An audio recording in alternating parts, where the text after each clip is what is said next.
नमस्कार, फिर पैसा बोलता है में आपका स्वागत है। कल मार्केट ने भारी गिरावट दी।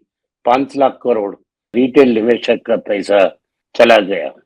लेकिन अगर आप एंटिसिपेट करते रहे कि आज मार्केट बेहतर परफॉर्म करेगी, तो आपको सिर्फ डिसअपॉइंटमेंट और निराशा मिला होगा।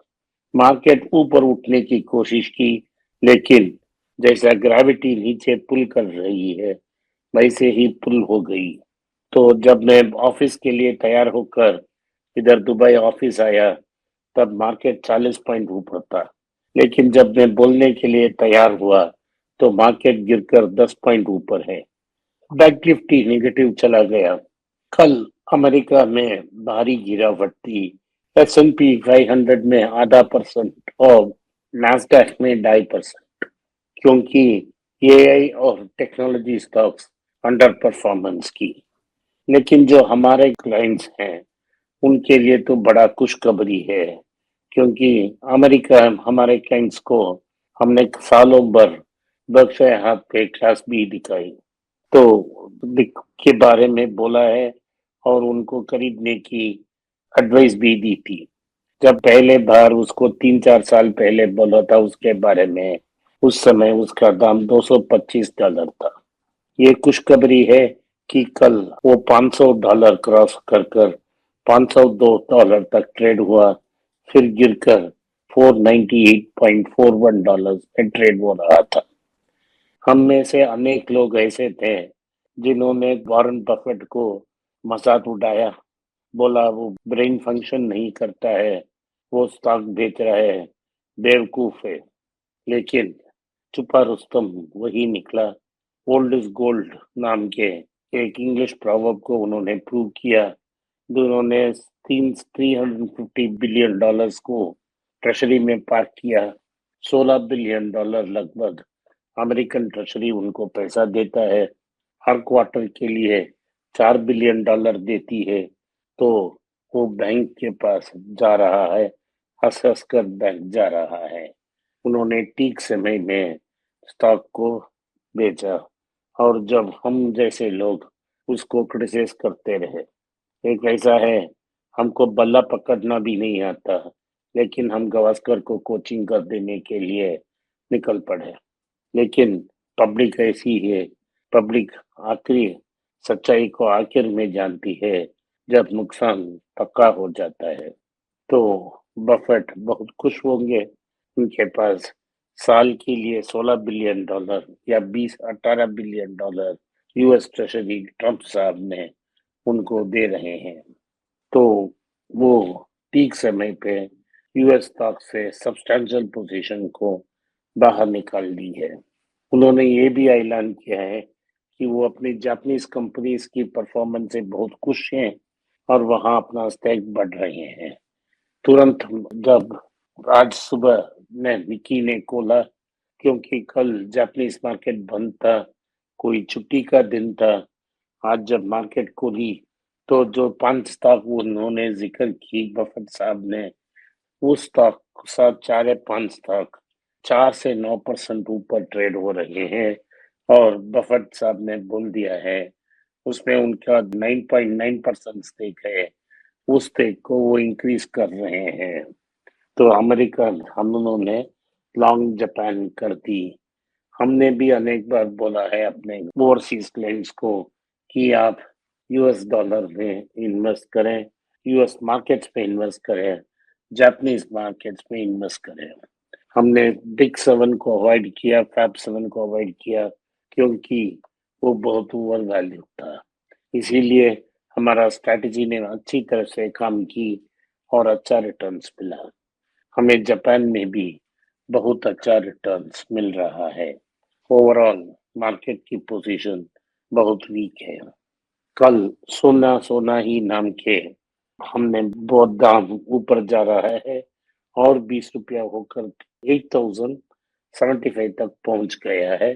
तो लगता है 8600 के पास 22 कैरेट गोल्ड पहुंच गई है, अगर आपने जीएसटी और मेकिंग चार्जेस को लगाया हो। तो गोल्ड इतना अच्छा परफॉर्म कर रहा है, तो गोल्ड रिलेटेड स्टॉक्स पीछे नहीं रहेंगे। मुथूट फाइनेंस का अच्छा परफॉर्मेंस है, और वो अच्छा करता ही रहेगा। मनप्पुरम में भी अच्छा फाइनेंस है, पोजीशन है, अच्छी परफॉर्म कर रही है और लगता है कि बेन कैपिटल भी उसमें इन्वेस्ट करने वाली है। कल्याण ज्वेलर्स, टाइटन और तंगमैल, हम तीनों स्टॉकों में इन्वेस्ट की है। इन तीन स्टॉक भी अच्छे परफॉर्मेंस दे रही हैं। जो भी कंपनी सोने के साथ ट्रेड कर रही है वो अच्छा कमाल कमाएगा, ये भी अच्छे कमा रहे हैं। आने वाले दिन में मुथूट और तंगमेल दोनों अच्छा करेंगे, टाइटन भी अच्छा करेगी। तो अगर आपको कंसिडर करना है तो आप मत कीजिए, वेट कीजिए, क्योंकि सारे स्टॉक्स की दाम बहुत ऊपर है और वैल्यूएशंस बहुत तगड़ा है। तो इसे हम हीरे का सुई कहते हैं। तो हम सोने के स्टॉक को बस मिस कर चुके हैं। अब उधर अभी आप इन्वेस्ट नहीं कर सकते। फेडरल बैंक की नया सीईओ केवीएस मणियन साहब ने चार्ज ले ली। उन्होंने 3 ईयर प्लान कल इन्वेस्टर्स को बताया है। वो 3 ईयर्स प्लान में इन्वेस्ट करने से पहले वेट करें, मार्केट कुछ और करेक्ट कर सकती है। स्टॉक्स अब भी 1.3 टाइम्स बुक है। जब 1.2 के नीचे जाएगा तब उसे कंसिडर कर सकते हो। लेकिन बड़ा बैंक इंडसइंड बैंक भी लगभग वही बुक वैल्यू पे रेंज पे ही ट्रेड हो रही है, तो आप इसको कंसिडर कर सकते हो। साउथ इंडियन बैंक को कंसिडर कर सकते हो, कर्नाटका बैंक को भी कंसिडर कर सकते हो।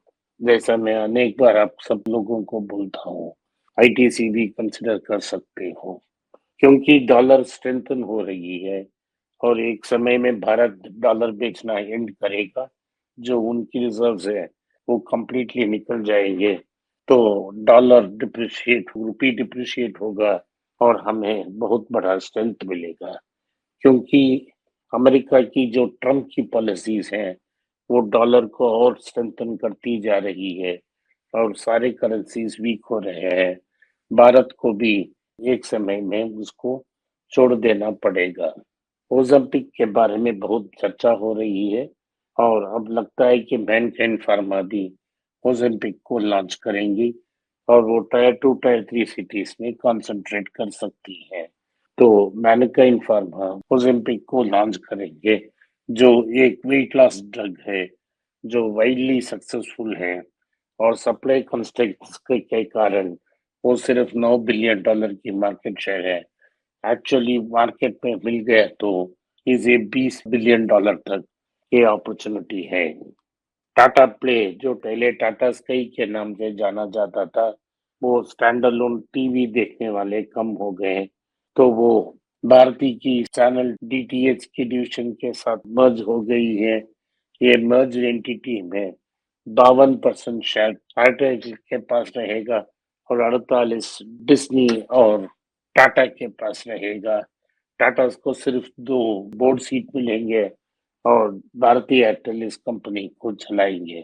भारतीय एयरटेल के लिए ये एडवांटेज है कि टाटा प्ले ब्रांड नेम में लगभग 500,000 कस्टमर्स हैं जो टाटा ब्रॉडबैंड को यूज कर रहे हैं और एयरटेल उन कैप्टिव ऑडियंस को टारगेट करेगी। तो आज के लिए इतना ही। आपने इस पॉडकास्ट को सुना, इसके लिए मैं आपका आभारी हूँ। हो सके तो वीडियो को लाइक कीजिए, चैनल को सब्सक्राइब कीजिए और बेल नोटिफिकेशन दबाएं। इस वीडियो को अपने दोस्त और रिश्तेदार के पास भेजें और उनको देखने की आग्रह करें। नमस्कार, धन्यवाद, जय हिंद।